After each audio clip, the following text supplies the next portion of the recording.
The morning sun cast long shadows across the dusty main street of Silver Creek when Margaret Thompson stepped out of her small wooden house for what she believed might be the last time. The black dress she wore had become her constant companion over the past 3 months, ever since the fever took her husband Samuel and left her alone with debts that seemed to multiply like tumbleweeds in a desert storm. Margaret was 32 years old, with auburn hair that caught the light when she forgot to keep it pinned back properly, and green eyes that had learned to hide their tears behind a mask of determination. She had come west with Samuel 5 years ago, full of dreams about building a cattle ranch and raising a family in the wide open spaces of Arizona territory. Now those dreams lay buried in the small cemetery on the hill overlooking their failed ranch. The banker, Mr. Mellows, Cornelius Whitman, had made his intentions clear during their last meeting. Either she found a way to pay the $800 she owed by the end of the month, or he would take everything: the ranch, the house, even the few cattle that had survived the harsh winter. Margaret had sold her wedding ring, her mother's china, and every piece of furniture she could spare, but it barely made a dent in the debt. She walked slowly toward the general store, her boots clicking against the wooden planks of the sidewalk. The town was unusually quiet this morning, and she noticed several shopkeepers peering nervously through their windows before quickly pulling their curtains shut. Something was different about Silver Creek today, something that made the hair on the back of her neck stand up. As Margaret pushed open the door to Henderson's general store, the familiar bell jingled overhead, but the usual warm greeting from Mrs. Henderson was replaced by a nervous whisper. "Margaret, dear, you shouldn't be out today. Haven't you heard?" Margaret set her small basket on the counter and looked at the older woman with confusion. Henderson was known throughout Silver Creek for her gossip and her kindness in equal measure. Her grey hair was always perfectly arranged, and her apron was spotless despite spending most of her day working in the dusty store. "Heard what, Mrs. Henderson?" The older woman glanced toward the window, then leaned closer across the counter. "Apache raiders were spotted just 10 miles south of here yesterday evening. A whole band of them, led by someone the Army boys are calling Ghost Walker. They say he's never been caught, never been seen clearly, like he appears and disappears with the wind." Margaret's heart skipped a beat, but she tried to keep her voice steady. "How many people know about this?" "Sheriff Martinez sent word to everyone yesterday night. Most families have already packed up and headed to Fort Brennan for safety. The Army garrison there can protect folks until this threat passes." Mrs. Henderson paused, studying Margaret's face carefully. "Why haven't you left yet, dear?" Margaret picked up a small bag of flour and examined it as if it were the most interesting thing in the world. The truth was, she had nowhere to go and no money to make the journey. Even if she reached Fort Brennan, what then? She would still return to find her debts waiting and her problems unsolved. "I suppose I haven't decided yet," she said quietly. Henderson came around the counter and placed a gentle hand on Margaret's shoulder. "Child, you can't stay here alone. These aren't just stories people tell to frighten children. The Apache can be fierce warriors when they're protecting their land or seeking revenge for wrongs done to their people." Margaret nodded, understanding the fear, but something else stirred within her, a strange sense of curiosity mixed with desperation. "Henderson, what do you know about this Ghost Walker?" The older woman's eyes widened. "Why would you want to know such a thing?" "Just curious, I suppose. If we're all supposed to be afraid of him, shouldn't we know who we're afraid of?" Mrs. Henderson looked around the empty store, then spoke in a voice barely above a whisper. "They say he's not like other Apache leaders. Some folks claim he speaks perfect English, learned it from missionaries when he was young. Others say he's got some white blood in him, though no one knows for certain. What everyone agrees on is that he's smart as a whip and twice as dangerous." Margaret absorbed this information, her mind already working through possibilities she hadn't considered before. "Has he ever negotiated with white settlers? Margaret Thompson, what kind of question is that?" Miss Henderson stepped back, alarm clear in her voice. "You're not thinking of doing something foolish, are you?" Before Margaret could answer, the sound of horses thundering down the main street made both women freeze. Through the store window, they could see a cloud of dust approaching fast. Mrs. Henderson grabbed Margaret's arm and pulled her toward the back of the store. "Get down, child. Stay quiet and don't move until I tell you." They crouched behind the counter, listening to the horses slow to a stop directly outside the store. Margaret's heart was pounding so hard she was sure it could be heard through the wooden walls. She counted at least 6 different horses from the sound of their hooves and the jangle of their equipment. The silence stretched for what felt like hours, but was probably only minutes. Then, clear as a church bell on Sunday morning, a voice called out from the street, "People of Silver Creek, I am the one you call Ghost Walker. We know most of you have fled to the fort, but we also know some of you remain. We have not come to harm those who have done us no wrong. We seek only to recover what was taken from our people." Margaret felt Mrs. Henderson's grip tighten on her arm, but she found herself straining to hear more. The voice was indeed speaking perfect English, with a tone that sounded more like a schoolteacher than a savage raider.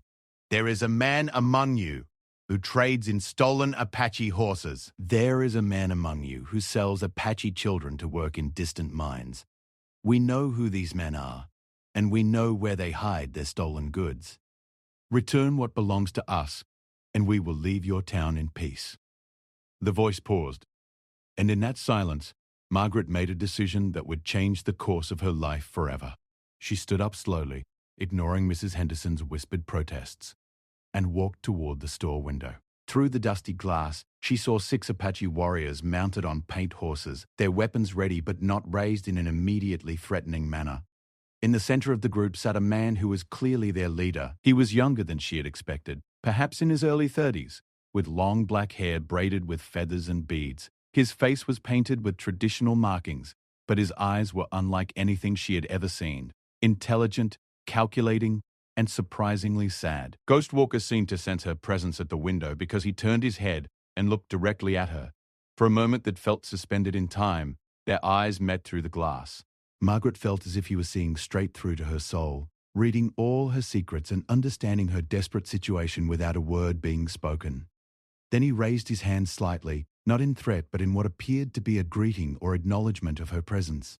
Margaret found herself raising her own hand in response, a gesture that felt both natural and completely insane given the circumstances. The Apache leader called out again, his voice carrying clearly across the empty street. "We will make camp by the old oak grove near Willow Creek. Anyone who wishes to speak with us about the stolen goods may find us there until sunset tomorrow. After that, we will take other measures to recover what is ours." With that, the 6 warriors turned their horses and rode out of town as quickly as they had arrived, leaving nothing behind but dust and the sound of Margaret's racing heart. Henderson emerged from behind the counter, her face pale as winter snow. "Margaret, please tell me you're not thinking what I think you're thinking." Margaret continued, staring out the window long after the riders had disappeared from view. In her mind, she was already planning what she would say, how she would approach their camp, and what she might be able to offer in exchange for a solution to her impossible situation. "Mrs. Deadbirth Henderson," she said quietly, "sometimes when you're drowning, you have to choose between sinking slowly or taking a chance on something that might save you. Child, those are Apache warriors, not a church social committee. What could you possibly have that they would want?" Margaret turned away from the window and looked at the older woman with a mixture of determination and fear in her green eyes. "That's exactly what I intend to find out." That evening, as the sun began to set behind the distant mountains, Margaret sat at her kitchen table writing 2 letters by the light of an oil lamp. The first was to her sister back in Missouri, explaining her situation and asking her to pray for whatever came next. The second was shorter and addressed to Sheriff Martinez, telling him where she had gone and asking him to respect her choice, whatever the outcome might be. She had spent the afternoon gathering everything of value she still possessed. A silver locket that had belonged to her grandmother, a hand-stitched quilt that had taken her 2 years to complete, and a small leather bag containing the last of her money, barely enough for a week's food. But Margaret had something else, something she hoped might be more valuable to Ghost Walker than silver or quilts. She had information. During her 5 years in Silver Creek, she had learned which men in town were involved in questionable dealings, including the very activities the Apache leader had mentioned. Her late husband Samuel had always been honest in his business dealings, but he had also been observant and talkative, sharing stories about the less honorable members of their community. As Margaret prepared for bed, possibly for the last time in her own house, she thought about the look in Ghost Walker's eyes when he had seen her in the store window. There had been something there beyond the expected wariness and authority, a flash of curiosity, perhaps even recognition of a kindred spirit facing difficult choices. She lay awake most of the night, alternating between excitement and terror about what the morning would bring. Several times she almost changed her mind, almost decided to pack her few belongings and try to make it to Fort Brennan like everyone else. But each time she thought about returning to the same impossible debts and the same hopeless situation, she found her resolve strengthening. When dawn finally broke over Silver Creek, Margaret rose and dressed carefully. She chose her most practical dress, a dark blue cotton that wouldn't show dirt easily, and braided her hair back securely. She packed a small bag with water, food, and the items she hoped to trade, then walked through her house one final time, touching the walls Samuel had built and remembering the dreams they had shared. As she stepped outside and began walking toward Willow Creek, Margaret whispered a prayer to whatever gods might be listening, asking not for safety, but for the courage to face whatever came next with dignity and grace. The old oak grove was 3 miles from town, a journey that normally took less than an hour on foot, but this morning, every step felt weighted with the magnitude of what she was about to attempt. As she walked, Margaret rehearsed what she would say, how she would approach the Apache camp, and what she would do if Ghostwalker refused to listen to her proposal. By the time she reached the grove, the sun was fully up, and she could smell wood smoke drifting through the trees. Her heart was pounding so hard she could hear it in her ears, but her steps remained steady. Margaret Thompson had made her choice, and she intended to see it through to whatever end awaited her. Margaret approached the Apache camp with careful steps, her heart hammering against her ribs like a bird trying to escape a cage. The grove of ancient oak trees provided natural shelter, and she could see that Ghostwalker had chosen his location well, hidden from the main road but with clear views in all directions, making surprise attacks impossible. As she drew closer, she counted 5 warriors sitting around a small fire, their horses grazing nearby under the watchful eye of a 6th man. The smell of coffee mixed with wood smoke drifted toward her, surprisingly normal and comforting. She had expected war paint and weapons held ready, but instead found men who looked more like travelers taking a rest than raiders preparing for battle. Ghostwalker stood as soon as he spotted her approaching through the trees. He was taller than she had realized from seeing him mounted, probably 6 feet, with broad shoulders and the kind of quiet confidence that spoke of a man accustomed to making life and death decisions. His face was no longer painted, revealing features that confirmed Mrs. Henderson's rumors about mixed heritage, high cheekbones and copper skin, but eyes that were lighter than she expected, almost gray in the morning light. He said something in Apache to his men, who immediately rose and took positions around the camp's perimeter, not threatening but clearly protective.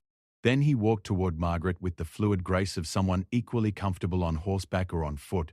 "You are the woman from the window," he said when he was close enough that they could speak without shouting. His English was indeed perfect, with only the slightest accent that suggested it might not be his first language. Margaret lifted her chin and met his gaze directly, calling upon every ounce of courage she possessed. "I am Margaret Thompson. I live in Silver Creek, and I have a proposition for you." Ghostwalker tilted his head slightly, studying her with those unusual grey eyes. Most white women would not walk alone into an Apache camp to make propositions. Most white women would have fled to the fort with the others. "I'm not most white women," Margaret replied, surprising herself with how steady her voice sounded. "And I have nowhere else to go." Something flickered across the Apache leader's face. Surprise, perhaps, or recognition of a fellow person backed into a corner. He gestured toward a fallen log that had been arranged near the fire as a makeshift bench. "Sit. We will talk. But first, I must know. Are you here as a messenger from your town leaders, or do you speak only for yourself?" Margaret sat carefully, placing her small bag beside her and folding her hands in her lap to keep them from trembling. "I speak only for myself. The town leaders don't even know I'm here." Ghostwalker settled across from her, close enough that she could see the intricate beadwork on his leather vest and the small scars on his hands that spoke of a life lived outdoors and in conflict. His men remained at their posts, but close enough to intervene if needed. "Then speak, Margaret Thompson. What proposition brings a lone white woman to my camp when she should be fleeing for her life?" Margaret took a deep breath and decided that only complete honesty would serve her now. "You said yesterday that you're looking for men who trade in stolen Apache horses and children. I know who those men are, where they keep their stolen goods, and when they conduct their business. I also know which government officials they pay to look the other way." The Apache leader leaned forward slightly, his attention completely focused on her now. "And why would you share this information with me?" "Because I need your help. And you need mine. Margaret opened her bag and pulled out a small piece of paper on which she had written several names and locations. My husband died 3 months ago, leaving me with debts I cannot pay. The banker will take my ranch and everything I own unless I find $800 before the end of this month. I have no family here, no way to earn that kind of money in such a short time. Ghost Walker accepted the paper and studied the names written there. Margaret watched his expression change as he read, seeing recognition and something that might have been anger flash across his features. These names, he said quietly. You are certain of what you claim. My husband was an honest man, but he was also observant. He saw things, heard conversations in saloons, noticed patterns in who came and went from certain places. He never participated in any illegal activities, but he knew who did. Margaret paused, gathering her courage for what she was about to propose. I can give you detailed information about their operations, their schedules, their hiding places. In exchange, I want to come with you. The silence that followed was so complete that Margaret could hear the sound of horses moving in the grass and the distant call of a hawk circling overhead. Ghostwalker's men exchanged glances, clearly understanding enough English to follow the conversation, and their expressions ranged from surprise to outright disbelief. Finally, Ghostwalker spoke. Come with us? White woman, do you understand what you are asking? I understand that I have no future in Silver Creek. I understand that my choices are limited to watching everything I own be taken from me, or finding a different path. Margaret met his gaze without flinching. I also understand that you could probably get the information you need by force, but that would bring the army down on you and solve nothing in the long run. What I'm offering is intelligence that could help you recover your stolen people and horses without unnecessary bloodshed. Ghostwalker stood and walked a few paces away, his back to her as he considered her words. When he turned around, his expression was unreadable. You speak of coming with us as if you understand what that means. We are not a traveling social club, Margaret Thompson. We are Apache warriors following a path that may lead to our deaths. We live by different laws, different customs, different ways of seeing the world. I'm willing to learn, Margaret said simply. One of the other warriors, a man with graying hair and intricate tattoos covering his arms, approached and spoke rapidly to Ghost Walker in Apache. Margaret couldn't understand the words, but the tone suggested disagreement, possibly strong disagreement. Ghost Walker listened, then replied in the same language before turning back to Margaret. Standing Bear believes I should take your information by force and send you back to your town. He says no good can come from mixing our peoples in this way. Margaret felt her last hope beginning to slip away. And what do you believe?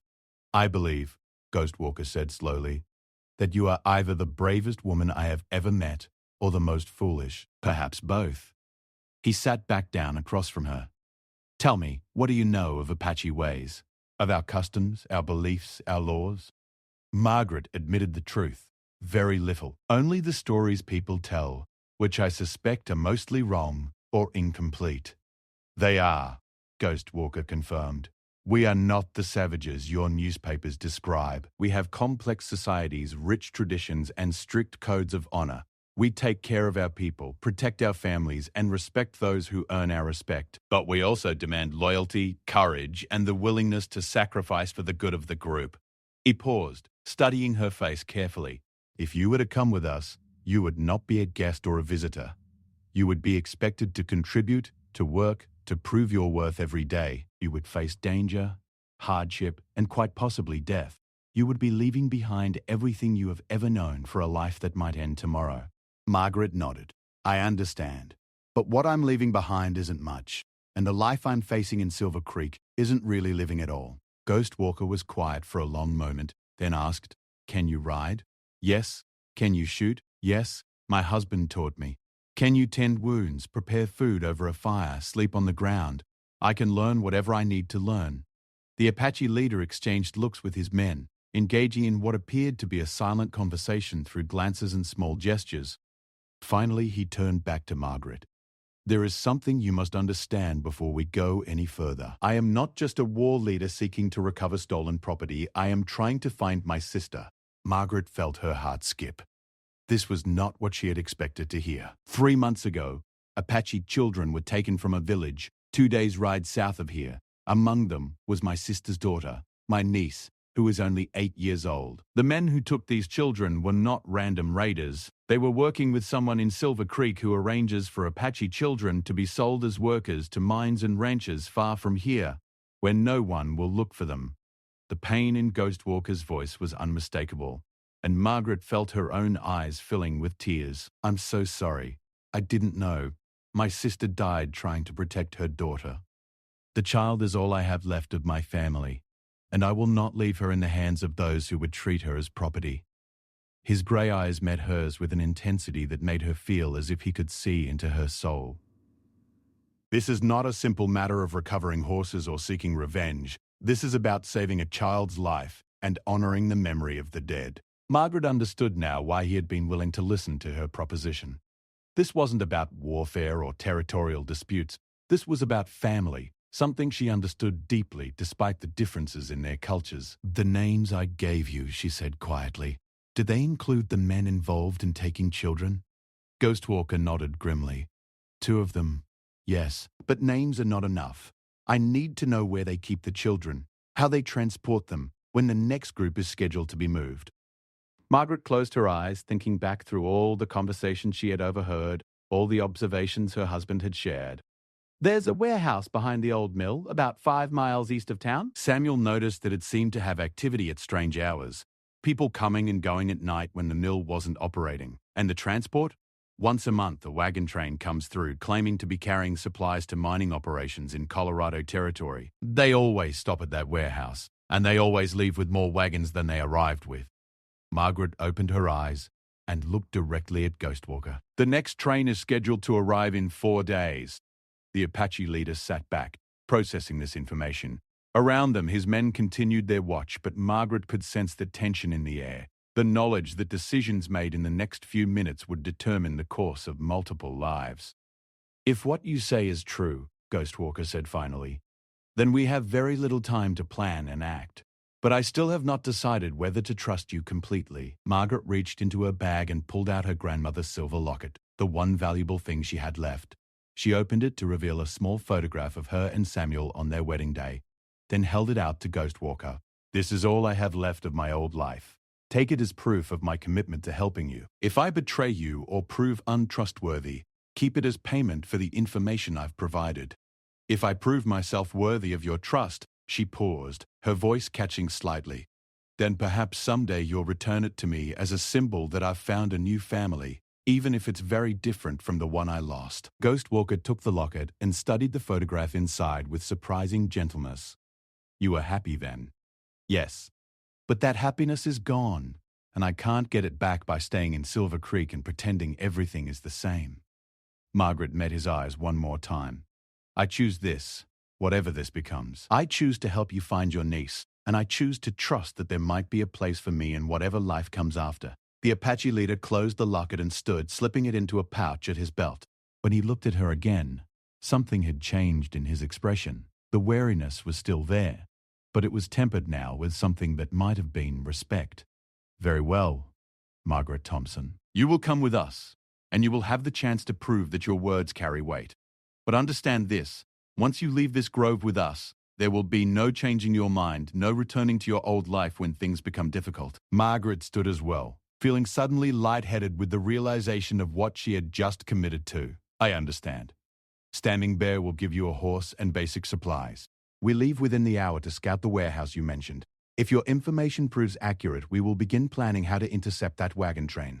Ghostwalker paused, then added more quietly, "And if we succeed in rescuing my niece and the other children, then we will discuss what comes next for all of us." As Margaret mounted the Apache pony that Standing Bear led over to her, she took one last look in the direction of Silver Creek. Somewhere out there was her empty house, her impossible debts, and the ruins of the life she had built with Samuel. But ahead of her, riding beside Ghostwalker toward an uncertain but chosen future, was the possibility of purpose, belonging, and perhaps even redemption. The horse beneath her was smaller than Samuel's old riding horses, but it moved with sure-footed grace as they left the oak grove behind. Margaret had never ridden bareback before, but she found that if she focused on the rhythm of the horse's gait and trusted her instincts, she could maintain her balance. As they rode through the afternoon toward the old mill, Ghost Walker occasionally dropped back to check on her progress, offering quiet advice about reading the horse's movements or finding the most comfortable position. She appreciated his patience, understanding that he was taking a considerable risk by accepting her into the group. The warehouse, when they finally saw it in the distance, looked exactly as innocent as Margaret remembered, just another wooden building that could have been used for storing grain or equipment. But as they watched from a ridge overlooking the valley, Ghost Walker pointed out details that revealed its true purpose. The reinforced locks on the doors, the small barred windows, the recent tracks showing heavy wagons had been there within the past few days. "Your information appears to be accurate," Ghost Walker said quietly. "Tomorrow we will return to observe the patterns of activity, and then we will make our plans." As the sun began to set, painting the sky in shades of orange and red, Margaret realized that for the first time in months, she felt truly alive. The fear was still there, the uncertainty about what lay ahead, but underneath it was something she hadn't experienced since Samuel's death: hope. The rescue took place on a moonless night, 3 days after Margaret had first approached Ghost Walker's camp. She crouched behind a boulder 50 yards from the warehouse, her heart pounding as she watched the Apache warriors move like shadows toward the building where at least a dozen children were being held before the morning departure of the wagon train. Ghost Walker had spent 2 full days observing the warehouse, noting the guards' routines, the times when activity was highest and lowest, and the layout of the building itself. Margaret had proven invaluable during the planning phase, not just for her initial information, but for her knowledge of the local terrain and the habits of the men they were up against. The plan was simple, but dangerous. Standing Bear and 2 other warriors would create a distraction on the far side of the building, drawing the guards away from the main entrance. Ghost Walker, Margaret, and the remaining 2 warriors would enter through a window Margaret had spotted on the building's south side, free the children, and escape toward horses hidden in a nearby grove. Everything that could go wrong did go wrong. The first sign of trouble came when they discovered that the number of guards had doubled since the previous night. Instead of the usual 4 men watching the warehouse, there were 8, all well-armed and clearly alert to the possibility of trouble. The second problem arose when they reached the window Margaret had identified as their entry point, only to find it had been boarded up from the inside sometime during the day. Ghost Walker made quick hand signals to his men, adapting their plan on the spot. They would have to go through the front door after all, which meant a direct confrontation was inevitable. Margaret watched as Ghost Walker and his warriors approached the warehouse with deadly quiet efficiency. She had been ordered to stay back with the horses, but as the sound of gunfire erupted from inside the building, every instinct screamed at her to help. The battle was brief but intense. Margaret could hear men shouting, children crying, and the crash of overturned furniture through the wooden walls. When Ghost Walker emerged carrying a small Apache girl who could only be his niece, Margaret felt her heart soar with relief. But their troubles were far from over. "Riders coming from town," Standing Bear called out in English, pointing toward a dust cloud visible in the starlight. "Many riders!" Ghost Walker passed his niece to one of his warriors and turned to Margaret. "Someone knew we were coming. Someone warned them." Margaret felt sick as she realized what this meant. "There's a spy in Silver Creek. Someone who knew I had talked to you. We discuss this later. Now we run." The next hour was a nightmare of hard riding through rough country, with the sound of pursuit growing closer behind them. The children, frightened and exhausted, were having trouble staying on the horses, and Ghost Walker made the difficult decision to split up the group. "Take the children and 3 warriors toward the canyon stronghold," he told Standing Bear. "Margaret and I will lead the pursuers away to the east." Margaret started to protest, but Ghost Walker cut her off. "You wanted to prove your worth. Now is the time." They rode hard through the night, taking risks in the darkness that could have killed them both. Margaret's horse stumbled twice on loose rocks, and once Ghost Walker had to grab her reins to keep her from riding off a cliff in the moonless night. By dawn they had gained some distance on their pursuers, but both their horses were exhausted, and they were running out of places to hide. Ghost Walker led them to a small cave hidden behind a waterfall, where they dismounted and tried to plan their next move. "We cannot outrun them much longer," Ghost Walker said as he examined his horse's legs for injuries. "The animals need rest, and so do we." Margaret collapsed against the cave wall, every muscle in her body aching from the long night of hard riding. How did they know? How could anyone have known we were planning to rescue those children? Ghost Walker was quiet for a long moment, then said, "There are only a few people who could have known. You're Mrs. Henderson saw us talking. The sheriff received word about our presence. Someone else in town might have watched you leave and followed to see where you went. The horrible realization hit Margaret like a physical blow. Oh God. Mrs. Henderson asked me specifically what I knew about you. She was so interested in hearing details about your background, your abilities. Margaret put her head in her hands. I thought she was just being her usual gossipy self. But what if she was gathering information for someone else? It does not matter now, Ghost Walker said, though his expression was grim. What matters is that we are trapped here, and our pursuers know this area well enough to track us. Margaret stood up, decision crystallizing in her mind. Then I have to go back. What if Mrs. Henderson is working with the men who steal children? Then she's the key to exposing the whole operation. I need to confront her, get her to confess, maybe even get her to reveal who else is involved. Margaret met Ghost Walker's startled gaze. Besides, if I return to town alone, claiming I escaped from you, it might convince them to call off the pursuit. Ghost Walker shook his head firmly. It is too dangerous. If they suspect you were helping us willingly, it's the only chance we have. You can't keep running forever, and the children need to get to safety. Margaret moved toward her horse. Give me something that will make it look like I was your prisoner. A rope around my wrists that I can claim I slipped out of. Maybe some scratches on my face to suggest I was mistreated. Margaret. No, find another way. But Margaret was already untying the rope from her saddle. This is my choice, remember? You gave me the chance to prove myself, and this is how I choose to do it. Ghost Walker stared at her for a long moment, then slowly nodded. If you do this thing, you will be walking into extreme danger with no way for us to help you. I know, Margaret handed him the rope. But if it works, if I can expose Mrs. Henderson and her conspirators, then maybe those children will never have to fear being stolen again. As Ghost Walker reluctantly tied the rope around her wrists, loose enough that she could slip free but tight enough to leave marks, Margaret felt strangely calm. For months after Samuel's death, she had felt like she was drowning, unable to affect her own fate. Now, for the first time, she was taking control of her destiny. The ride back to Silver Creek took most of the day. Margaret had to be careful to approach from the right direction and at the right time to make her story believable. As she reached the outskirts of town in the late afternoon, she slipped off her horse and loosened the rope around her wrists, then stumbled toward the main street, with what she hoped looked like the desperate relief of someone who had just escaped captivity. Sheriff Martinez was the first person to spot her, and within minutes she was surrounded by concerned townspeople all talking at once. Mrs. Thompson, thank God you're alive. Where have you been? We've been searching for you. Did those Apache savages hurt you? Margaret played her part perfectly, allowing herself to cry as she told a story about being taken prisoner, held in a cave, and finally managing to escape when her guards became careless. She was careful to make her story believable but not too detailed, claiming exhaustion and trauma made it hard to remember everything clearly.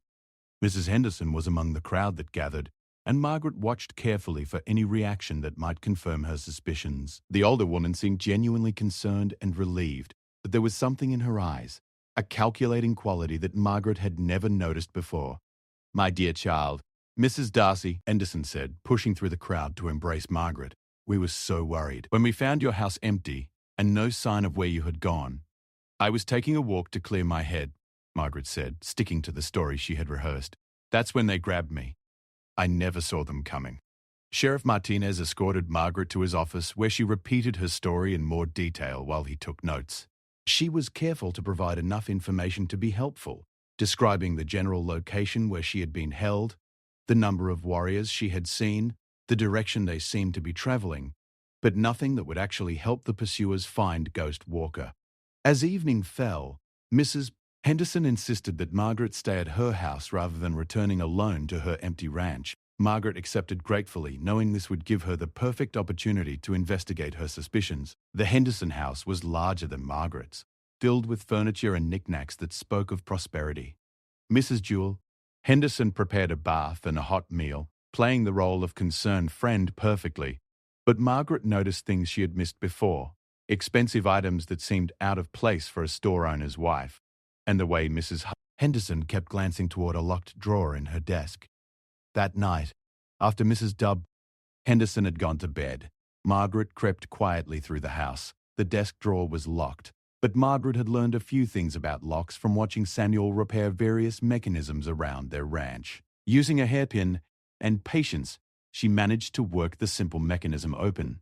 Inside, she found what she had been looking for, and more. There were detailed maps showing Apache village locations, correspondence with men in Denver about specialty labor contracts, and most damning of all, a list of names that included Ghost Walker's real Apache name and a description of his family members.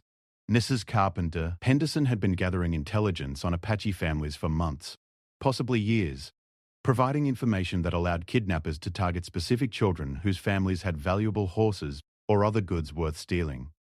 Margaret was so focused on reading the documents that she almost missed the soft footstep behind her. "I wondered how long it would take you to figure it out," Mrs. Henderson said quietly. Margaret spun around to find the older woman standing in the doorway, no longer playing the role of concerned friend. In her hand was a small pistol, held with the confidence of someone who knew how to use it. "You're working with them," Margaret said, her voice steady despite her racing heart. "The child stealers, the horse thieves. You're the source of their information." Mrs. Bird wipens the picture. Henderson smiled, but it was cold and calculating. "I'm a businesswoman, dear. Information is valuable, especially information about Apache families who have things worth taking. Those are children, innocent children. Those are resources, Margaret. Resources that generate income for people smart enough to see opportunities instead of just seeing savages." Mrs. Dab Henderson gestured with the pistol for Margaret to move away from the desk. "I must say, your little performance today was quite convincing. If I didn't know better, I might have believed you actually escaped from Ghost Walker instead of working with him." Margaret's heart sank as she realized her deception had failed. "How did you know?" "My dear child, I've been watching people and reading their lives for 30 years. You returned with rope burns on your wrists, but the pattern suggested you had tied them yourself. You claimed to be traumatized, but your eyes were too clear, too focused.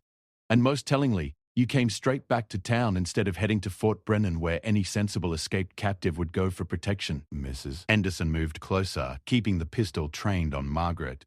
But the real mistake was asking about Ghost Walker's background. No frightened captive would be curious about their captor's history.